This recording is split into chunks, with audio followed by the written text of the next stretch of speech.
एक महत्त्वाची बातमी, मान्सून दाखल झाल्यानंतर मात्र त्याचा वेग मंदावलाय आणि यामुळे पाऊस ओसरण्याचे संकेत हवामान खात्याने दिलेत। येत्या 24 तासात विदर्भात जोरदार पावसाचा इशारा देण्यात आलेला आहे। तर राज्यातील उर्वरित भागात तुरळक ठिकाणी हलक्या सरींची शक्यता वर्तवण्यात आलेली आहे। 30 मे ते 6 जून पर्यंत पावसाची उघडीप राहील आणि त्यानंतर पुन्हा पुढे ही उघडीप 10 जून पर्यंत वाढू शकते। शुक्रवारी विदर्भातल्या अमरावती, चंद्रपूर, भंडारा आणि गोंदिया या जिल्ह्यांमध्ये जोरदार पावसाची शक्यता आहे। तर बुलढाणा, अकोला, वाशिम, यवतमाळ, वर्धा आणि नागपूर या जिल्ह्यात विजांच्या कडकडाटासह पाऊस पडेल असा अंदाज वर्तवण्यात आलाय। मराठवाड्यातल्या बीड, लातूर, परभणी, हिंगोली आणि नांदेड या जिल्ह्यात विजांसह पाऊस पडण्याची शक्यता आहे। तर बंगालच्या उपसागरात मान्सून पुढे सरकलाय, पण अरबी समुद्रात मान्सूनचा वेग मंदावलेला आहे। बीड जिल्ह्यामध्ये पावसाचं धुमाकूळ पाहायला मिळालं। पावसामुळे वडवणी तालुक्यातील सुरडी थोट इथे नदीला पूर आल्यानं 15 गावांचा संपर्क तुटला। अमरावतीच्या तिवसा शहरात जोरदार पावसानं हजेरी लावली। वेळेआधी महाराष्ट्रात मान्सून दाखल झाला, मात्र आता त्याचा वेग मंदावलाय आणि त्यामुळे विदर्भात मान्सून लांबण्याची शक्यता वर्तवण्यात आली आहे। जालना जिल्ह्याच्या अंबड तालुक्यामध्ये मुसळधार पाऊस झाला। वादळी वाऱ्यामुळे मोसंबी बागांचं मोठं नुकसान झालंय। तर भोकरदन तालुक्यातील सोयगाव देवी, कुंभारी, बरंजळा या परिसरातील झालेल्या पावसामुळे सोयगाव देवी गावाजवळ वाहणाऱ्या नाल्याला पुन्हा पूर आलाय। धाराशिव जिल्ह्याला मुसळधार पावसानं झोडपलं। भूम, वाशी आणि तुळजापूर तालुक्यात जोरदार पाऊस झाला। अवघ्या अर्ध्या तासाच्या पावसानं रस्ते पाण्याखाली गेले। नांदेड जिल्ह्यामध्ये मुसळधार पावसानं जोरदार हजेरी लावली आणि यामुळे ऐन मे महिन्यात सहस्त्रकुंड धबधबा कोसळायला सुरुवात झाली आहे। जालना जिल्ह्यातील दूधपुरी परिसरात वादळी वाऱ्यासह जोरदार पावसानं हजेरी लावली आणि यामुळे फळबागांचं मोठं नुकसान झालंय। फळ उत्पादक शेतकरी चिंतेत सापडलाय। धाराशिवमध्ये मुसळधार पावसानं हजेरी लावली। जोरदार पावसामुळे रस्त्यांना नदीचं स्वरूप आलं, यामुळे नागरिकांना अडचणींचा सामना करावा लागतोय। नागपूर जिल्ह्यातील नरखेड तालुक्याला काल झालेल्या पावसानं चांगलंच झोडपलं। वादळी वाऱ्यामुळे काही घरांवरील पत्रे उडून गेले, तर संत्रा, मोसंबीच्या बागांचं मोठं नुकसान झालंय। याचा संत्रा उत्पादक शेतकऱ्यांना मोठा फटका बसलाय। मे महिन्यातच मुसळधार पावसानं झोडपल्यामुळे भात पेरण्याआधीच्या कामाची तयारीच झाली नाहीये आणि त्यामुळे रायगड जिल्ह्यातील भात शेती धोक्यात आली आहे। सध्या शेत जमिनीमध्ये ओल असल्यानं सध्या तरी भाताची पेरणी करता येत नाहीये। नागपूर शहरातील बर्डी परिसरात पावसाच्या सरी बरसल्यात, तर आजूबाजूच्या 1 किलोमीटर परिसरात मात्र ऊन पडल्यामुळे ऊन पावसाचा खेळ पाहायला मिळाला। अकोला जिल्ह्यामध्ये झालेल्या पावसामुळे रस्त्यांवरील डांबर वाहून गेल्यानं बाळापूर तालुक्यातील काही भागात खड्ड्यांचं साम्राज्य पसरलंय आणि त्यामुळे वाहन चालकांना मोठा मनस्ताप सहन करावा लागतोय। महाड MIDC मधील इंडो अमान्स कंपनीमध्ये गॅस गळती झाली आहे। प्लांटमध्ये व्हॉल्व्ह बंद करण्यासाठी गेला असता एक कामगार पडून जखमी झाल्याचं कंपनी प्रशासनाकडून सांगण्यात आलंय। दरम्यान अपघातानंतर पोलीस ठाण्यात गॅस गळती संदर्भात माहिती देण्यात आली। कंपनीकडून अपघात दडपण्याचा प्रयत्न होतोय असा आरोप नागरिकांनी केला। बीडच्या आष्टी तालुक्यातील टाकळी अमिया येथील वस्तीवर रस्ता नसल्यानं गर्भवती महिलेला बाजेवरून नेण्याची वेळ आली। ससाने वस्तीवर जाण्यासाठी रस्ताच नाही आणि त्यामुळे गर्भवती महिलेला बाजेवरून उचलून नेण्याची वेळ ग्रामस्थांवर आली। दरम्यान प्रशासनानं पक्का रस्ता करून द्यावा अशी मागणी केली जाते। सातारा जिल्ह्यामध्ये दरवर्षी जानेवारी ते जून महिन्यादरम्यान पाणी टंचाईचा सामना करावा लागतो आणि त्यामुळे नागरिकांना आणि जनावरांना देखील टँकरनं पाणी पुरवठा करावा लागतो। मात्र यंदा मे महिन्यातच धुवाधार पाऊस पडल्यानं टँकर बंद झालेत, तर 80 गावांसह 450 वाड्यांची तहान भागली। राज्यात एकूण 3037 क्विंटल कांदा आवक झाली आहे, ज्यात 26,962 क्विंटल लाल कांद्याचा समावेश होता। या कांद्याला कमीत कमी 1100 रुपयांचा प्रति क्विंटल दर मिळाला। मराठवाड्यातील 8ही जिल्ह्यांमध्ये गेल्या 24 तासात दमदार पाऊस झालाय। छत्रपती संभाजीनगर, जालना आणि नांदेड, लातूरसह हिंगोली या 5 जिल्ह्यातील तब्बल 680 गावांना अतिवृष्टीचा तडाखा बसलाय, तर जालन्यामध्ये सर्वाधिक पावसाची नोंद झाली। सध्या भारतात इलेक्ट्रिक वाहनांचा वापर झपाट्यानं वाढतोय। इलेक्ट्रिक वाहनांच्या वापरात उत्तर प्रदेश आघाडीवर आहे, तर महाराष्ट्राचा 3रा क्रमांक लागलाय। मुंबई पोलीस दलात कार्यरत असलेल्या पोलीस अधिकारी कर्मचाऱ्यांना सध्या छापील ओळखपत्र दिलं जातं आणि या ओळखपत्राची नक्कल करून बनावट ओळखपत्र तयार करणं सहज शक्य होतं। त्यामुळे आता पोलिसांना लवकरच डिजिटल ओळखपत्र मिळणार आहे।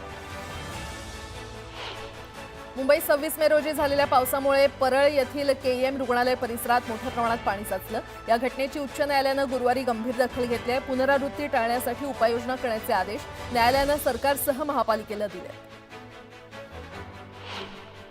माझ्याकडे दुर्लक्ष केलेलं बरं, उपमुख्यमंत्री शिंदेंनाही माझ्याकडे दुर्लक्ष करायला सांगा, मला महाराष्ट्रात शो करायचे आहेत, अशी पोस्ट कुणाल कामरानं एक्सवर केली आहे। कामराकडे दुर्लक्ष करण्याच्या सीएम फडणवीसांनी केलेल्या वक्तव्याला कामरानं हे उत्तर दिले। छत्रपती संभाजीनगरच्या सिडको परिसरात काल एका अल्पवयीन चारचाकी चालकानं वाहनांना जोरदार धडक दिली। या प्रकरणात अल्पवयीन चालकाच्या पालकांवर गुन्हा दाखल करण्यात आलाय। अपघाताचा सीसीटीव्ही समोर आलाय। दौंडमध्ये तिहेरी हत्याकांड प्रकरणात पोलीस उपनिरीक्षकाला जन्मठेपेची शिक्षा ठोठावण्यात आली आहे। 2018 मध्ये उसने पैसे घेतल्याच्या वादातून तिघांची गोळ्या झाडून हत्या केली होती। या प्रकरणात बॅलिस्टिक एक्सपर्ट महिलेनं अमेरिकेतून मध्यरात्री 2 वाजता साक्ष नोंदवली। जालन्याच्या पाथरवालामध्ये 10 ते 12 जणांनी एकाला बेदम मारहाण केली। मारहाणीचा व्हिडिओ सोशल मीडियावर व्हायरल झालाय। दरम्यान मारहाणीचं कारण अद्याप अस्पष्ट आहे। अमरावतीमध्ये 6 वर्षीय मुलीवर अत्याचार करणाऱ्या नराधमाला जन्मठेपेची शिक्षा ठोठावण्यात आलेली आहे। जिल्हा सत्र न्यायालयानं हा निकाल दिला। मुंबई महानगरातील विविध रस्त्यांचं सिमेंट काँक्रिटीकरणाचं काम नियोजित कालावधीमध्ये पूर्ण होत आहे। पावसाळ्यापूर्वी खोदकाम केलेल्या एकूण 1385 रस्त्यांचं काँक्रिटीकरण पूर्ण झालंय।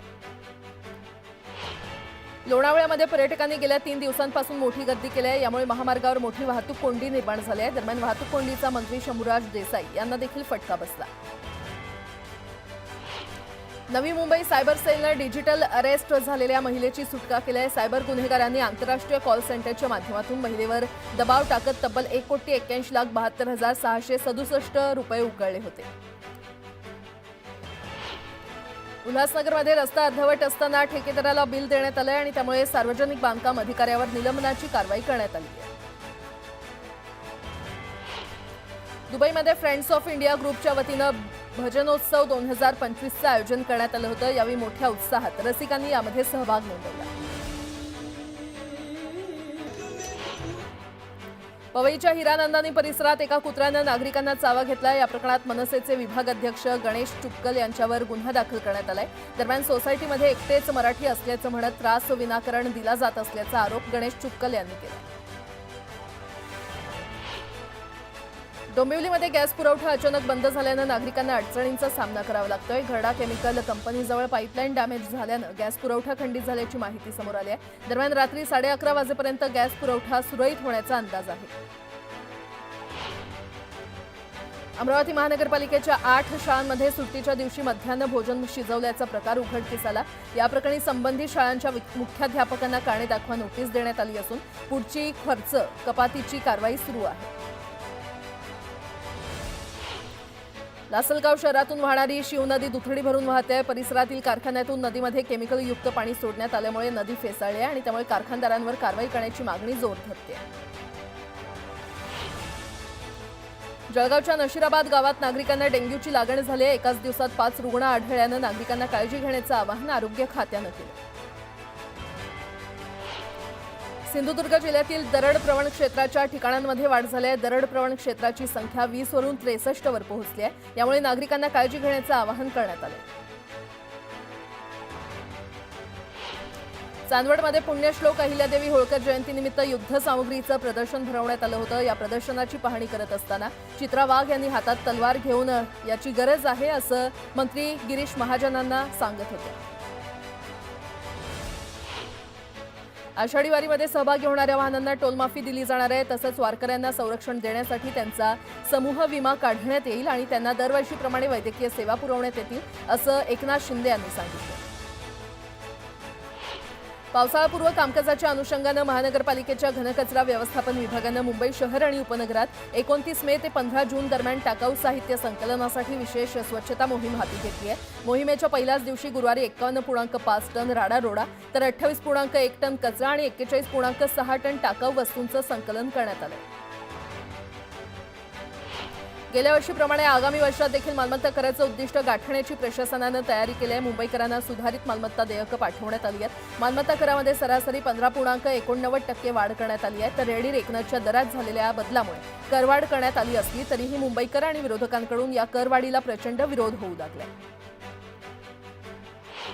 मुंबईतील रस्त्यांचं खोदकाम केलेल्या 1385 रस्त्यांचं कॉन्क्रिटीकरण पूर्ण झालेलं आहे. कॉन्क्रीट क्युरिंगची कामं 2 जूनपर्यंत पूर्ण होणार असून रस्ते बांधणीतील अखेरची कामं 5 जूनपर्यंत पूर्ण करण्याचं नियोजन पालिकेनं केलेलं आहे.